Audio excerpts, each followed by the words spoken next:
Hey everyone, welcome to Tio and Tito podcast. I'm your host, Tio, with our host, Tito. I was I'm like, not the only host. Yeah, you're the I was like, guest. punk. How's it going, man? Good, it's been a minute. We haven't recorded in a while.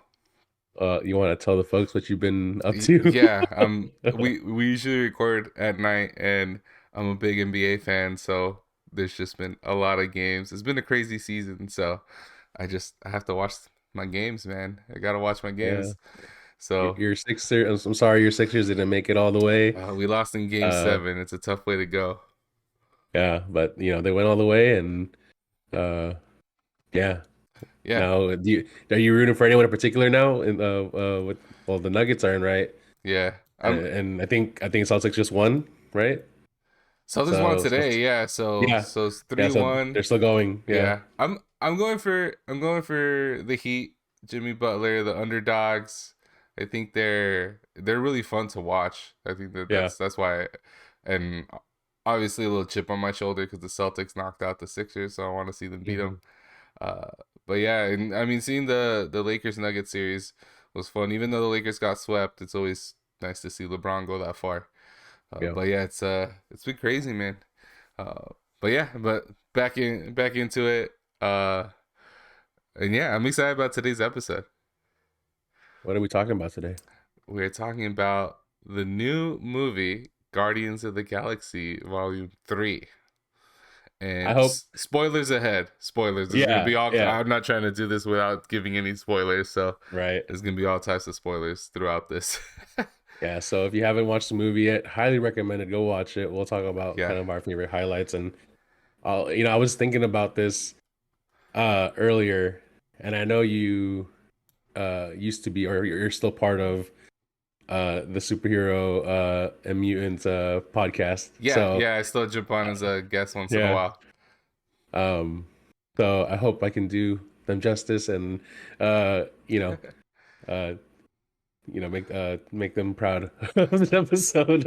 Oh yeah, of uh, course. We're just in this for fun, right? We're just yeah, yeah, casual yeah. viewers. I'm more into the comic book, so like you pointed out earlier today, I'm kind of geeky when it comes to this stuff. But No, for sure. uh, Yeah, and I'm kind of on the other side, kind of the average viewer. yeah, I would say I'm a little more knowledgeable when it comes to the Marvel Cinematic Universe, but again, I'm not.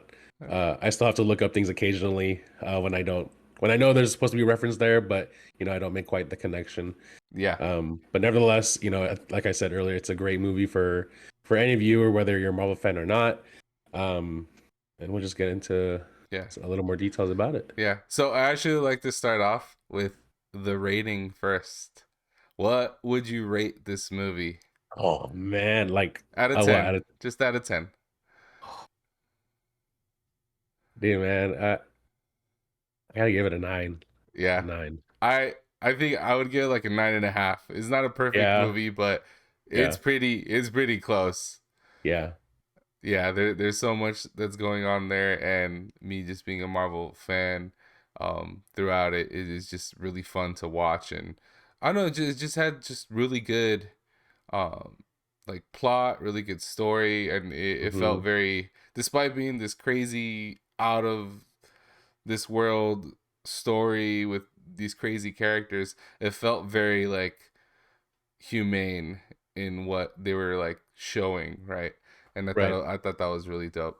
So yeah, it's up there. Is one of my, it might take the top spot as my favorite Marvel movie. It might just be hype right now, but Yeah, it's up there. It's up there.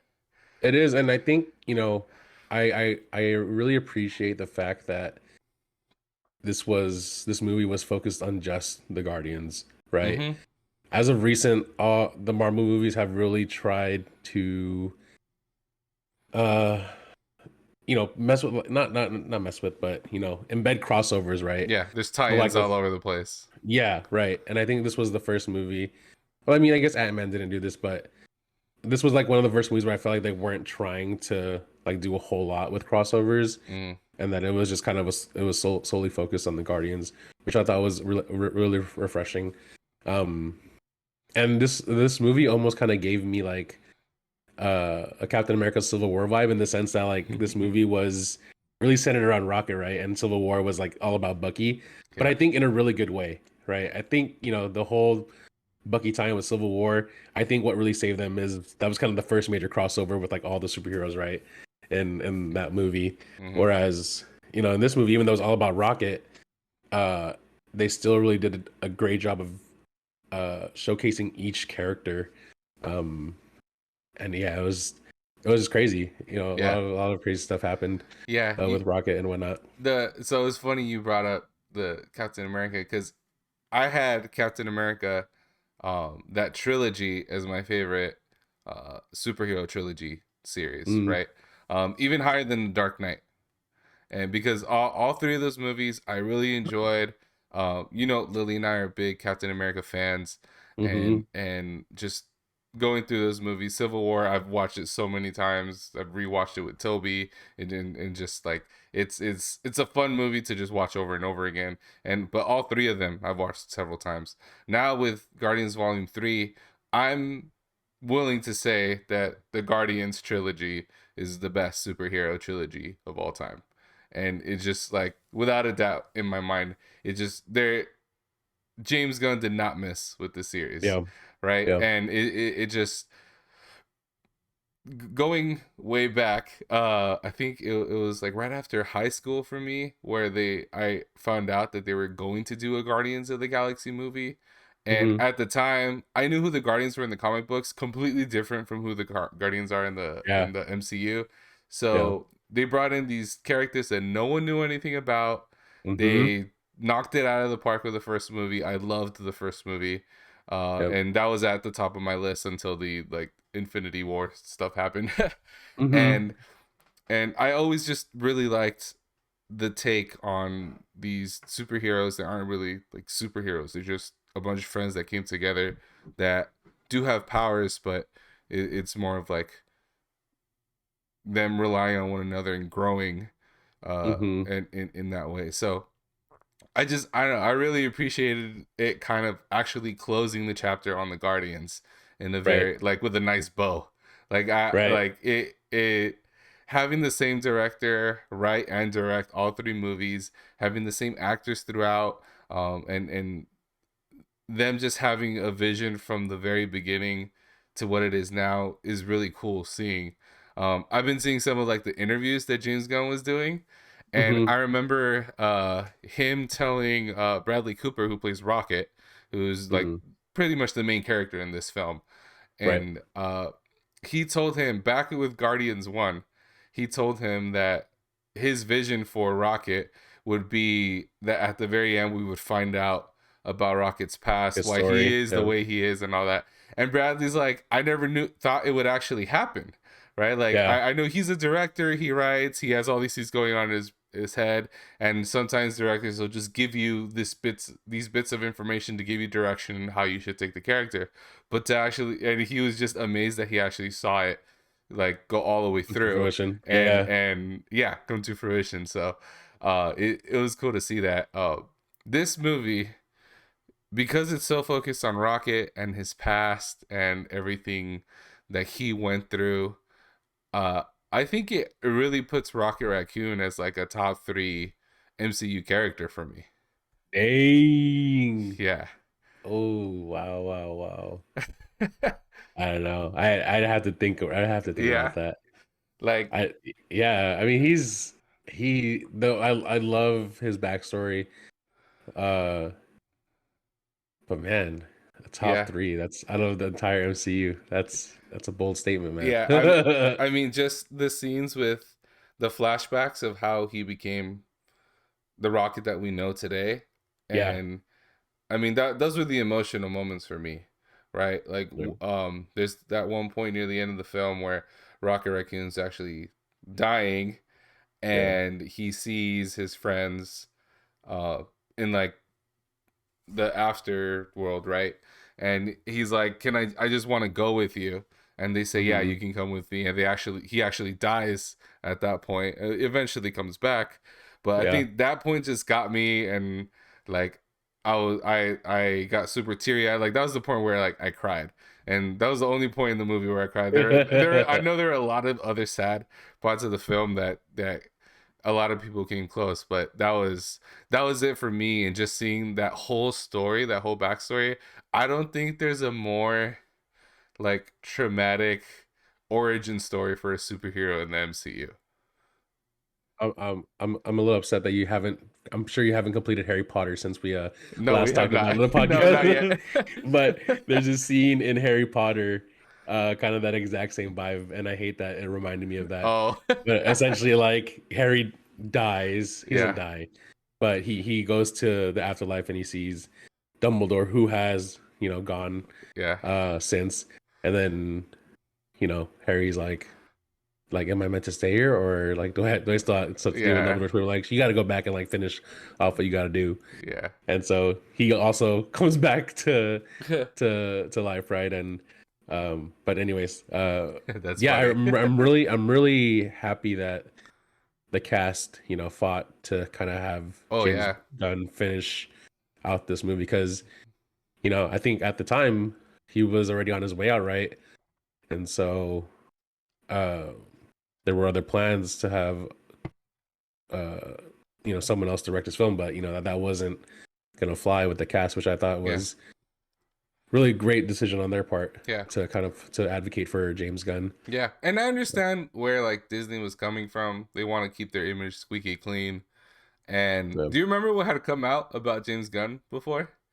It I was looked like, it up, but I forget it now. yeah, it was like a Twitter post, and he was like, Yes. and it was a costume.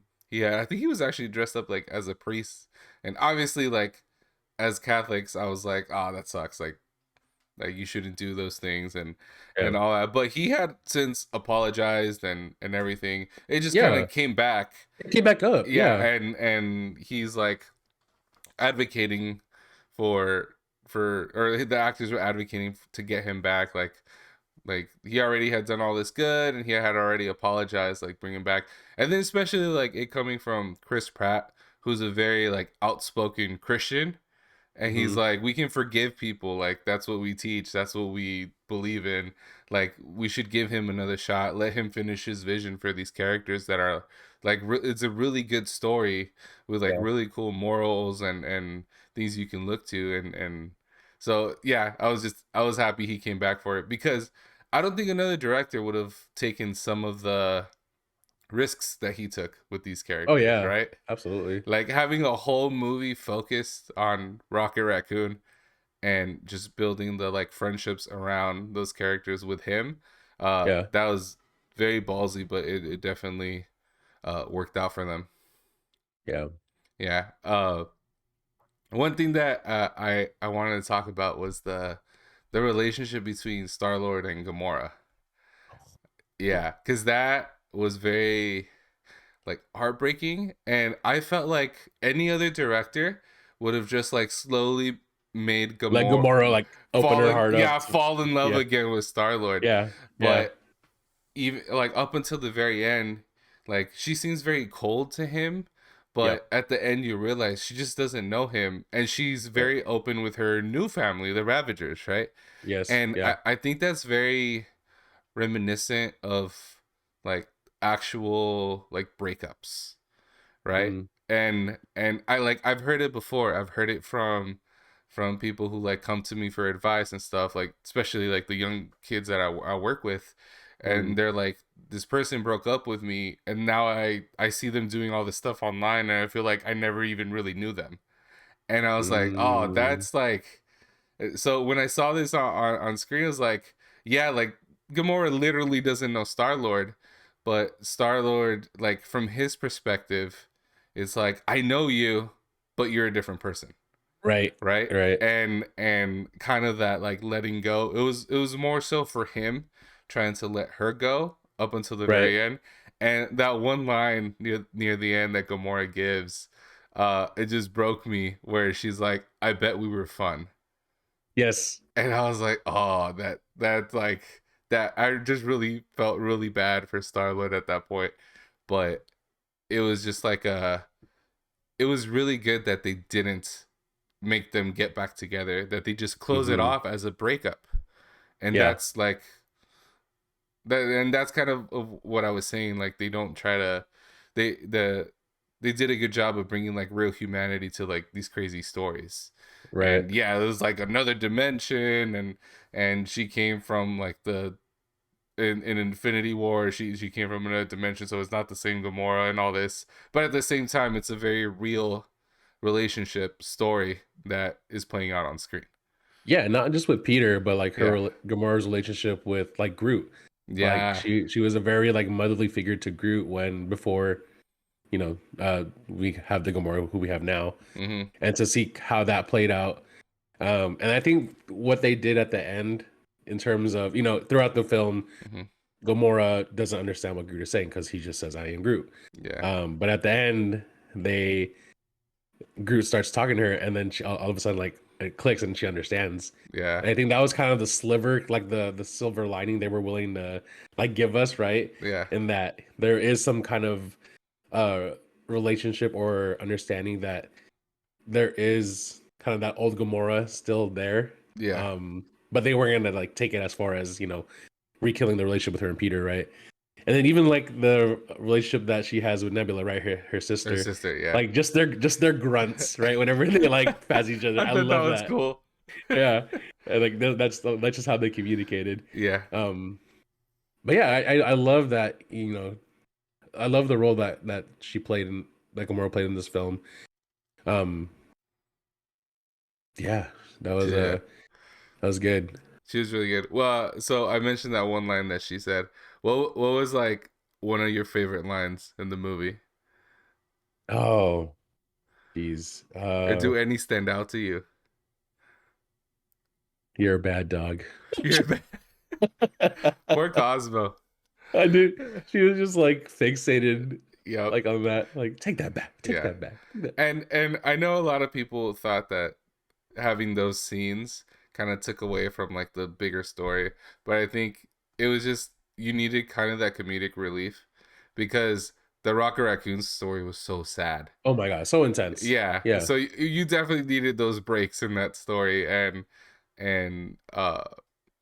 having just Cosmo going back and forth with what's his name, Kraglin, Yeah. Yeah. just going back and forth with him back on nowhere. That was I loved it. It was awesome. Yeah. I don't know. Favorite line. I think what.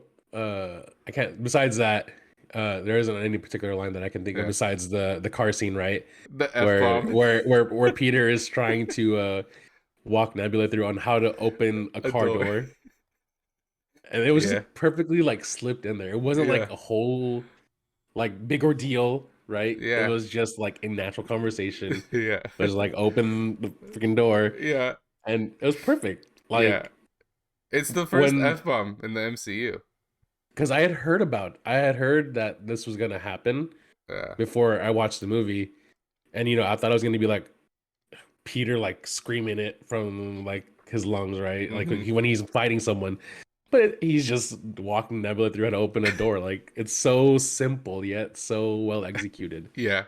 Um, Apparently it was improvised, and so it was improvised, and they decided Gunn decided to leave it in, yeah, and it went to Kevin Feige, and Kevin Feige said basically PG-13 movie, you're allowed one F bomb. It's like, yeah. do you really want your like legacy to be the one Left. F bomb? And Yeah. James Gunn's like, well, Hell yeah. yeah, kinda, Like but you don't know me then. yeah, but apparently the Russo brothers were gonna use an F bomb at one point, Yes. and But then they were like, they nah, opted like out. Yeah, they yeah. didn't want that to be their We legacy. I always wonder, ex- was it Steve Rogers that said it? oh man. It probably would have. Who It would had have to be, said right? it? I It don't would have know. had to be him, right? It would have been the And funniest coming from him. I think But so. but it felt so natural coming from Star Lord, from Peter, in that Yeah. scene. Like you said, it was just like nothing. Just open the effing door, and it came out. So I thought it I was love funny. Chris Pratt and his little his improvisations are Yeah, just hilarious. I don't know if you've watched Parks and Rec, but the bloopers. Yeah. there there's like a great outtake of they're in like a meeting and Hmm. they're talking about I don't want to get into it, but Yeah, but yeah, they're there's a lot of talking good a stuff. lot of good improvisations. Yeah, Yeah. Chris Pratt just in general, a great character. Um, Another one of my favorite scenes is when they're still in the house, and uh what's Peter is communicating with the folks on, what is it, New Earth, or I forget what it's called, but the people Counter there, Earth. Counter Earth, Yeah, and Mantis is like showing visuals, right? Or trying to portray like what Peter's trying yeah, to communicate. And then Nebula's like, "Are you dying or like yeah. because like you're dying and you're whatever it was like the same?" And you're dumb, Uh, and yeah, it's the same exactly. face. Those Yeah, comic reliefs like yeah, were great. Were greatly portrayed, and just Drax like figuring out how to use a couch. yeah. Like, is Oh it meant to yeah. be sat on? Is it meant to be laid on? Yep. Um, good stuff. I But think the Guardians do a really good job at showing like a chosen family, what yeah. that means. Probably better than the Fast and Furious movies. Oh, Because dang. Fast and Furious is always like it's about family, but this is like you actually feel like they're a family. Like there's the little moments throughout the film like that, or like Mantis and Drax always feel like a brother sister combo. Yep. The way they Yep. like they're laughing together one moment and they're just at each other's throats the next Yeah. moment, Yeah. and even at the point where like Mantis is defending Drax to Nebula and how like they need an idiot, right? They need him there, and Yeah. her whole speech like that was like really heartfelt. It was really cool. And then the part where Rocket Raccoon comes back to life and he speaks over the radio, and Hmm. when Nebula first hears him, if you notice, her reaction was like relief and she's like about to cry because he's Yep. alive. And I was like, dang, like and when you think about it, when they were back in like during the Infinity Saga when everyone disappeared, it was just them two that was left from the Yep. Guardians. Yep. So they had was each other for a really long time. Yep. And being able to like see them like care that much about each other, or like when Rocket Raccoon dies, Hmm. and that was the part that I said that I was like ready to cry when Star Lord is just like yelling, Hmm. right, and it's almost like a muted yell that they Yeah. do, and it's just like, oh man, like are they really like killing him off, like this is it? Right. And but you felt that like he cares so much about him, they all care about each other that much. Hmm. And yeah, it was cool that like just those little parts. Yeah. Something else I wanted to talk about um was Adam Warlock's character. And So I don't have too much background knowledge of him from the comics, but the way he was portrayed when he was first introduced in post credits of Guardians 1, right? Or was it 2? I think it was 1. no, it was 2? two, because that's when they introduced the Oh, 1 sovereign, is Thanos. the 1 sovereign. was, yeah. Yeah. Anyways, yeah, I don't know No, so much one was background, but Howard the Duck. I remember that was like the dumbest post credit scene. okay. Anyway, Yeah. when they first introduced Adam Warlock, to me he was portrayed as kind of like this, kind of almost like a Thanos level kind of villain, right? Oh But yeah. in the film, he's obviously like this super young buck villain or wannabe villain, not just taking orders. You know, he's Yeah. very powerful character, and again, taking orders, and uh, ends up befriending this little pet, and Oh ends up yeah, the little idol. being part of the new Guardians. And I was like, Yeah. oh, what the heck? Like, I was not expecting how this. I was not expecting Adam Warlock to be portrayed like this. How is he Yeah. in the comics? Is he any at all I mean, kind of similar? to be fair, Adam Warlock, like super geeky people will probably argue with me on this, but I think he's like a C level superhero. So he is involved with like the Infinity Gauntlet in the comic books, and there's different parts, and he's involved with the Guardians at some points too. But he's like power wise, yeah, he's really strong. He's basically like a like he like a Superman type character where he just like flies, super strength and all. Like you see it in the movie, right? You Yeah. see all that he's capable of doing. But the character itself was just completely different. And Mm-hmm. I thought they did a good job of bringing to life a new character, because even the characters of like Gamora and Star Lord and all, they're different than they are in the comic books. and Gunn is just making the characters work for the movies that he's making. I think Adam Warlock's character in this film, they did a really good job of like bringing him in and immediately making him this, like, showing how strong he is and that he's just out for like revenge for his people, right? But him coming into that song, Crazy on You, that was Yeah. Oh so my cool. I gosh. was like, that started playing, I was like, oh man, it's Adam Warlock, here we go. And he comes in and just starts wrecking, and basically like he's the one that hurt Rocket to the point of like he kicked off everything, right? He was the Yep. catalyst. Right. And seeing just his turn from just following orders to at the very end literally saving Star Lord, I Yep. thought that was really cool, and that was a neat way to just show in small bits and pieces him like turning and kind of becoming his own person. Because throughout Hmm. it you see like you kind of can tell that he doesn't really want to do what he's doing, and then you see it with Exactly. that little pet too, right? Like Yeah. he crashes into the ship with Gamora and Peter on it, and he's like yelling at them, and I remember Gamora grabs the pet, is like, you do anything I like, Yeah. he He's like, gets whoa, it, whoa, yeah, he's like, whoa. yeah, oh, chill. Yeah. It's like, okay, like he actually like he cares about things. He just has been shown what to do, and he's following whatever his mother says, Yeah. and up until the end. And I kind of was waiting for him to turn or do something Uh to huh. help, and I like that he didn't become like the main person to stop the main villain in this movie. He was just kind of the catalyst in the background that kicked things off, and then he just Hmm. had his own story happening. Right. Yeah, I like that. High Evolutionary. That was the next person I was gonna True. bring up. So, yeah, man. I mean, well, at least when I think of like the MCU or just like any any trilogies in general, uh, or any sequels in general, like your villain kind of levels up, right? Yeah. And I think what I appreciate about this film too was that the High Evolutionary wasn't like your Thanos level, Kang level kind of villain, right? He was just kind of like this the way he's portrayed in the film, kind of this is like evil, masterminded, like animal, uh, cruel, Yeah. cruelty person. And he wasn't like a terrible feat. Like he wasn't. It wasn't like something he was completely unstoppable, right? Yeah.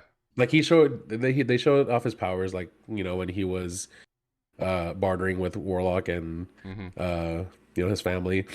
But I think other than that, like uh he wasn't like too crazy villain, which I appreciated, but just the things he did, uh, and just the actor in general, I think Oh he yeah. really did a great job in portraying that role, Yeah. and really did a good job of making the audience hate him Oh yeah. for the things he did. I Right? I I have to think he's the most hated villain in the MCU right now. Yeah, I think that. Yeah, So I think so. I agree cause with that. cause he the the thing of how they portrayed him as the villain, like you said, it wasn't this like, he even says it in the film. I'm not trying to take over the universe. I'm just trying Right? to like perfect it, and he just his relationship to Rocket and the fact that all he cares about is destroying Rocket and dissecting him and taking his brain. That's literally Yep. his only goal, and that makes Right. him even more evil because that's all he Right. cares about. Like you He look, has one goal. yeah, Yep. like you look back at like Thanos. Like the reason he wanted to wipe out half of the universe is so there'll be enough resources for everyone. Like he thinks he's like morally good.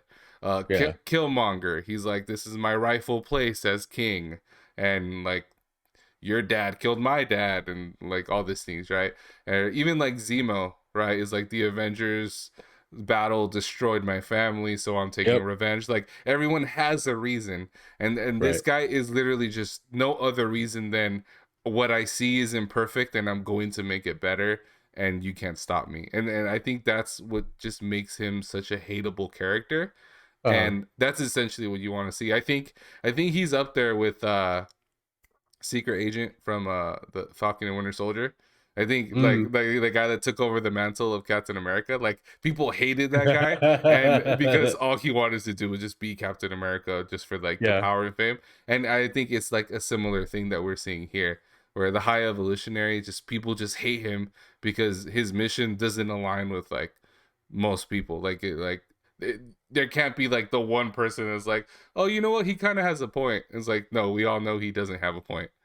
Yeah. And that's why like we're brought into this like with the Guardians, and they show us bit by bit everything he did to torture a character that at the same time is making us like even more the Mm. character, right?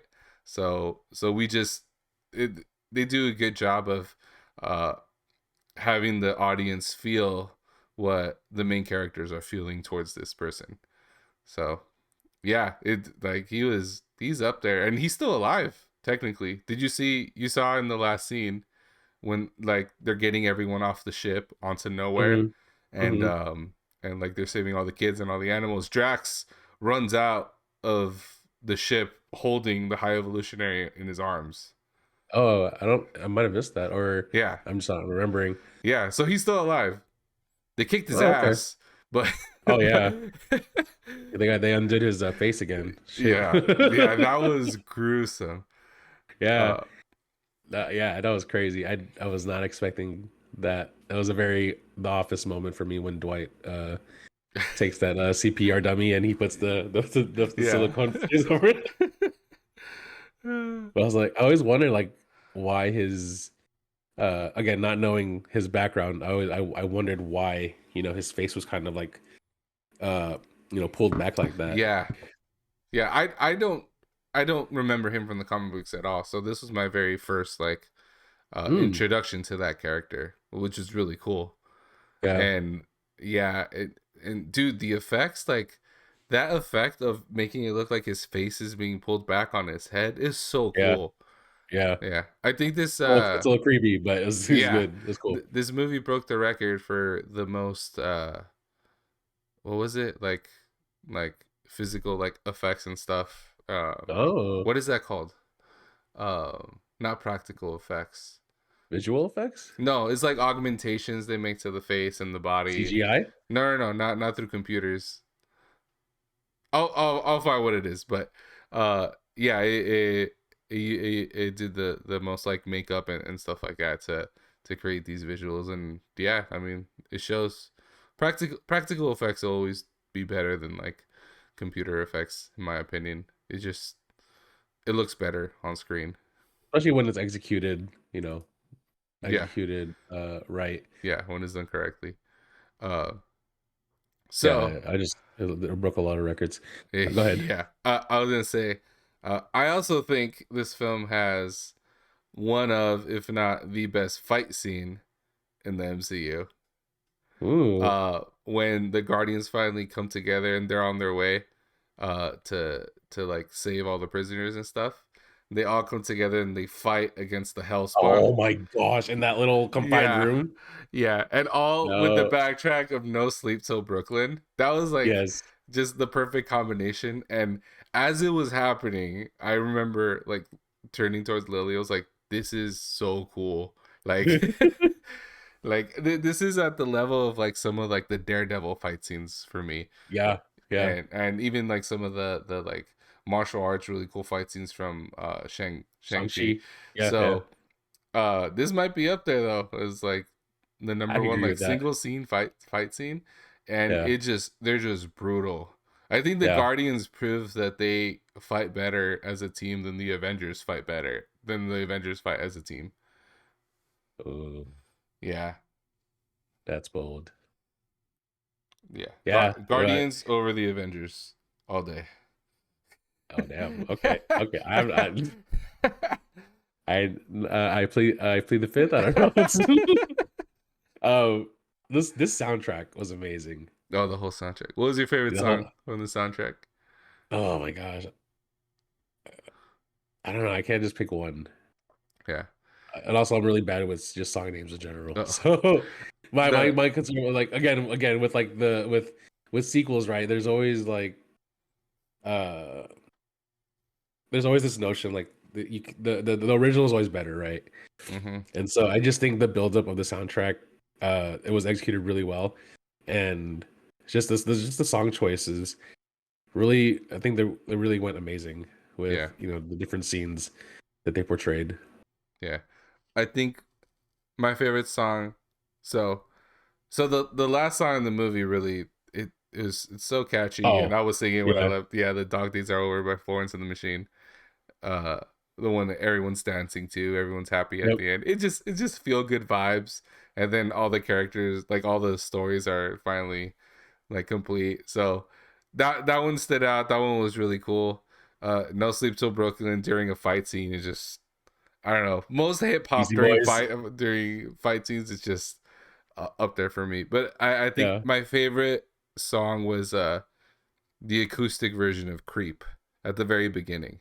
yo, I think yes, that just set the tone for like the whole film, because even the lyrics fit so perfectly, where it's like, I'm a creep, like he's literally singing about how much he hates himself, right? yes, yeah, That juxtaposed with the story of Rocket, and like where he came from, and you see throughout the Guardians movies where he says like things like, I'm not a raccoon, because he really doesn't know where he's from. right, um Even in his interaction with like Iron Man, where Iron Man jokes and says, I thought you were a Build-A-Bear, he's like, maybe I am, I don't know what I am. Like, you can tell that he has this like sadness and depression, like, for who he yeah. It's is and internal his conflict, idea. yeah, Yeah. And just that song just set the whole tone, and I yeah. thought that was awesome. And I the really the liked how, acoustic version, yeah. yeah, I really liked how they brought back "Come and Get Your Love." I that was always my favorite song in the first one, so I'm really, really happy that they Yeah, brought that that back. was at the end, right? It was, yeah, Yeah. And then the song that Crazy on You, the song that Warlock came into, hmm just that guitar riff, just perfect. But yeah. Raisins, Earth, Wind, and Fire. I looked up the soundtrack. Yeah, for me it was Creep. Creep was the best song. So the first song for you and the last song for me. There you go. Oh man, There's what? so many good songs throughout it though. Yeah. So let's see. We talked about Peter, Gamora, a little bit of Nebula, Warlock, High Evolutionary, uh, Oh, Mantis. we haven't talked about Mantis or Drax. Yeah, Mantis and Drax. Mantis, like I love the character that she grew into, Yeah. right? In Guardians 2, I was like I was weirded out, I will say. It just that's like her overall look and Yeah. uh but I think her ability, the way she I don't know what you call her ability, but the way she kind of just speaks a feeling in you or like speaks a command in you Yeah. by touching you and you kind of just have to do it or you fall into it. I thought that was It's like cool. a Jedi mind Uh trick. yeah, right. And uh I think I really like how I like what they did with her character in the holiday special. Hmm. So I think that was a good build up to kind of what it led to in Guardians 3. Otherwise, just kind of jumping right into Guardians 3 with like no additional. I guess she had a role in the other Infinity Saga movies, Yeah, she almost took down but Thanos. yes, yeah, if it wasn't for freaking Peter's fault. Yep. Anyway,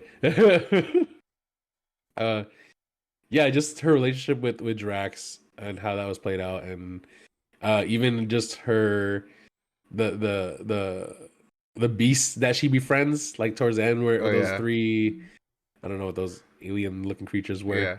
Yeah. But just the fact that she has this ability to kind of talk people off the ledge Yeah. kind of a thing without actually like having to use her ability, right? Um I just I enjoyed that. Yeah. Did you notice during that scene with the monster, it almost felt like the scene from Jurassic Park with the Oh raptors. yeah, yeah, Yeah, where yeah. he's like going close and touching it. I just thought it was funny because obviously Chris Pratt is in both movies. I was like, I wonder if James Gunn just threw that in to kind of like A little as a jab. nod. Yeah, Yeah, or not even jab. Yeah, nod. Yeah, a that's nod. better. I thought that was funny, but also Mantis. I think she. So in the holiday special, you find out that she's um, Peter's Peter's half sister. sister, right? Yeah. And she like from Guardians 2 to this one, she has clearly become like part of the family, right? Yes. And I just think that's very, you see that very much in the humor that happens throughout the film. Like the part where she makes the security guard fall in love with Drax, and Drax, Yes. and she's clearly done it before, and she's just Yeah. Drax like laughing not to herself. again. Yeah. Yeah. And she's just laughing to herself the whole time. And it just, yeah, that was great. That was funny. And then I mentioned it before, but the way that she defends Drax and in her When speech Nebula gets all to pissed Nebula, off. yeah, Yeah. in her speech to Nebula is like, he's what we need right now. Like it's literally why he's here, and it's just, yeah, I think that's a it's a big deal, and a lot of the time she's there for comedic relief, but she's Yeah. also like a very necessary part of the Guardians, right? And Right. I like that she everyone kind of went their own ways at the end, and she kind of got her send off, and she just left with the monsters, which I thought was Yeah. funny. Um, Yeah. I kind of a good segue into Drax, but yeah, there's that scene where, she asks Drax to talk to Peter. This is, I think, right after seeing Gamora, and like trying to give yeah, Peter some advice, right? And then Drax is, tries to deliver the speech, and he starts off pretty strong, yep. and then he starts delivering his like own metaphors, and It goes it off just the goes rails. sideways. Yeah. Yeah, you see Mantis in the back, so you can tell that she cares, and she's trying to put the pieces back together for Peter at that point too. Uh, but yeah, but with Drax, you can tell that he means well throughout. One of the lines that stuck out to me, I think Gamora said it, was that Drax wasn't meant to be a destroyer; he was meant to be a dad. It was either Gamora or Mantis. Nebula. I thought it was Nebula. Oh, Nebula said it. Nebula said it. You're right. Yeah. You're right. Yeah. Towards the end. Yeah. Yeah. That. Oh. Whew. As a dad, Just. how does that hit? Oh my god. That Yeah. was one of the scenes I teared up on, man. Yeah. Just because the way he's portrayed again, it's just named Drax the Destroyer, right? Yep. He's like the super intense character, super uh humorous when he wants to be, but also but then the other side is like super serious and won't take any crap from no one, right? Yep. And then just the scene where he interacts with the kids on Counter Earth, Mm-hmm. or was it Counter Earth? Yeah, On the no, ship. Yeah. on the ship, when he starts communicating with them, and then Nebula and Mansion's like, "Wait, what the heck? Like, Yeah. you speak what Their they language. speak?" Yeah. Yeah, and just him doing that, because they were all freaked out with Nebula and Mantis, right? Yeah. And just the way he kind of like calmed them down, and kind of befriended them, Yeah. and uh just was able to kind of ease their nerves. I thought that Yeah. was a great scene. Yeah. Um, I, I think it's like his whole story. Like people forget that the whole reason he joined the Guardians when he was in the prison was because his wife and daughter were taken from daughter, him from yeah, Thanos by Thanos, and that's why he was on this mission to kill Thanos. yeah, And uh it's just like the rage that he had, that's what it came from, right? yeah, So after Thanos is gone, after he's found his own new family with the Guardians, is like where to place that energy. And it's like he's putting it back into being a dad, because that is what he was meant to be from the beginning.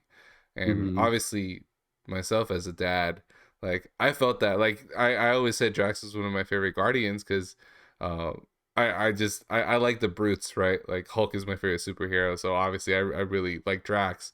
But there's just this nuance to him in both that, and he's obviously on the spectrum, but he means good in what he does. It's just the only way he knows how to do it, how to express himself, is through fighting.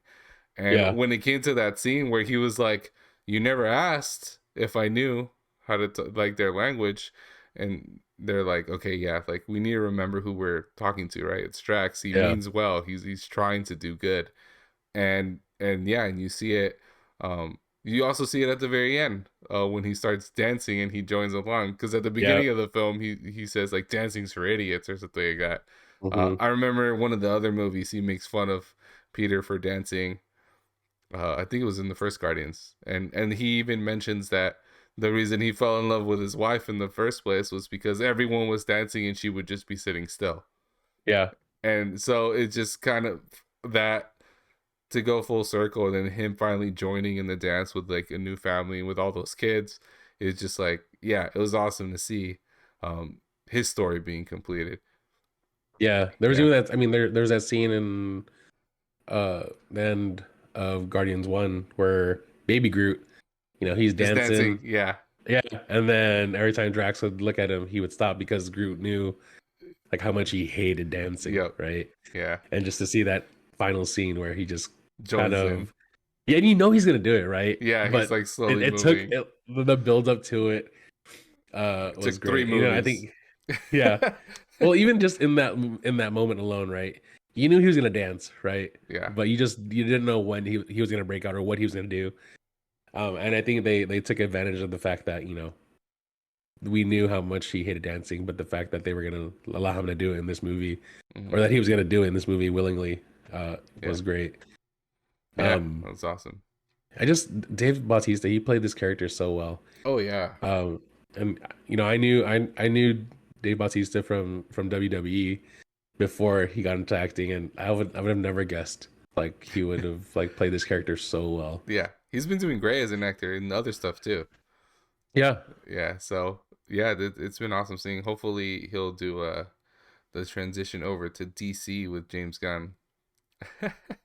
Oh, the entire cast, right? It's like almost getting offers to, or Yeah, have already like done stuff in DC a little bit, right? yeah. I mean, obviously, his James Gunn's wife was in this movie. She's already the agent over at DC. Yep. Um, the actress that plays Mantis mentioned that she was gonna do stuff with him in DC. They've already been talking about it. Obviously, His brother, Sean. his brother. Yep. Yep. The guy that plays the High Evolutionary. He's one of the aliens in Peacemaker. He's one of the main Mm. characters. Yep. So yeah. I mean, don't blame James Gunn for working with actors he already knows he likes. So, uh, And it's yeah. not like he's poaching. He's not like he's poaching them at all. Like No. it's also the Guardians is done. So like Yeah. what? Did you hear though? They're trying to they're interviewing them and Chris Pratt, and it was both of them, James Gunn and Chris Pratt, and they told Chris Pratt, who are you gonna play in DC now that James Gunn's in charge? And James Gunn's like, he keeps telling me he wants to play Catwoman, but I'm not gonna let that happen. And then they started joking around about Chris Pratt being the next Batman. I was like, oh great, that would be a horrible decision unless Yeah, I it's can't. like the I wouldn't. Lego Batman. I guess that Who's would that? work. Well, isn't that Will Arnett. Yeah, Will Arnett, Yeah, right? Okay. yeah. Chris Pratt's already the Lego guy. Yeah, right. So, but yeah, I think overall, going back to Guardians, yeah, they did a really good job closing all the stories. Did we mention Groot at the end? I think No, we no. did not. I mean, So Groot's story kind of it's a different Groot, right, than we have in the first Guardians. I think more mature. yeah. Well, Well, throughout the Gun we had a Gun different group. We had a different group in like almost every single Marvel film, right? It was never the yeah. same group, and Yeah. I loved how that character evolved. Oh yeah, and he's just different at every level. I think this one they actually refer to him in interviews as Swole Groot because now he looks all like all big. And he's supposed to be like a young adult. And I was like, Yes, okay, so he has all this energy. He's a more guardian. mature. He has all this like he's ready to go out and save the world, and you can see that throughout the film. He's always ready to like do what needs to be done next, instead of like the teenage Groot that we had during the Infinity Saga, where he was like Yeah, reluctant most of the time until teen angst. until Yeah, he finally had to make Thor's hammer, right? right. Or the Yeah. the axe. Yeah. Uh, so I thought it was really cool seeing that. But did you mention the end? I thought you said the No, I haven't. So I was going to mention the okay, post credit yeah, scene where we meet the new Guardians, right? yeah, Where Rocket is captain, and then you have King Groot, yeah, right? Where he's just like this ginormous ass tree, like this in his biggest, swollest form. yep, Uh, but he looks freaking badass, man. yeah, And yeah, I looked up kind of that reference in the comics, and that's how I found out, that this form was like his King Groot form, yeah, and just the way he's portrayed in the comics as King Groot. Oh man, if you haven't seen it, look it up, and he just looks crazy. Just yeah, like there's some scenes where he's like on the throne, all caped up and whatnot, and yeah, even his the way his head is like shaped, right? It looks like he's wearing a crown, right? Or his yeah. head is a crown. And then obviously you have Cosmo. I have to look back at all this picture here. Um, and you have one of the kind of the girls from the One of the kids, who they yeah. saved. Yeah. Do you remember her name? I forget. She had a name. Nope, do not remember her name.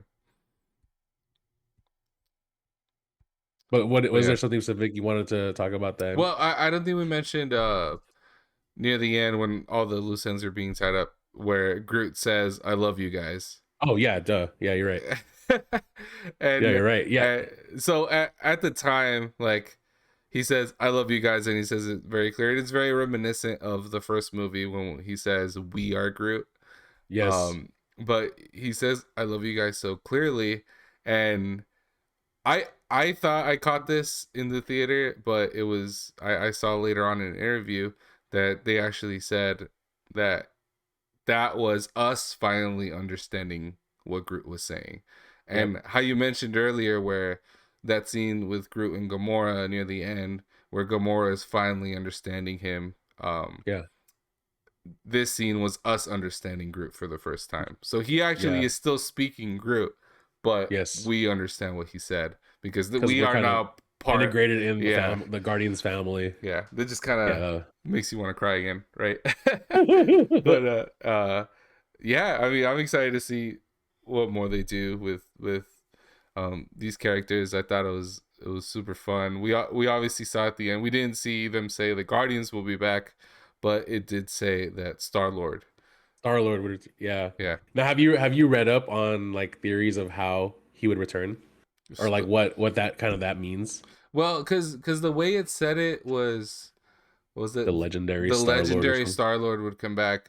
So it could be a different version of Star Lord. Yeah, a variant, right? Yeah. Um, Right.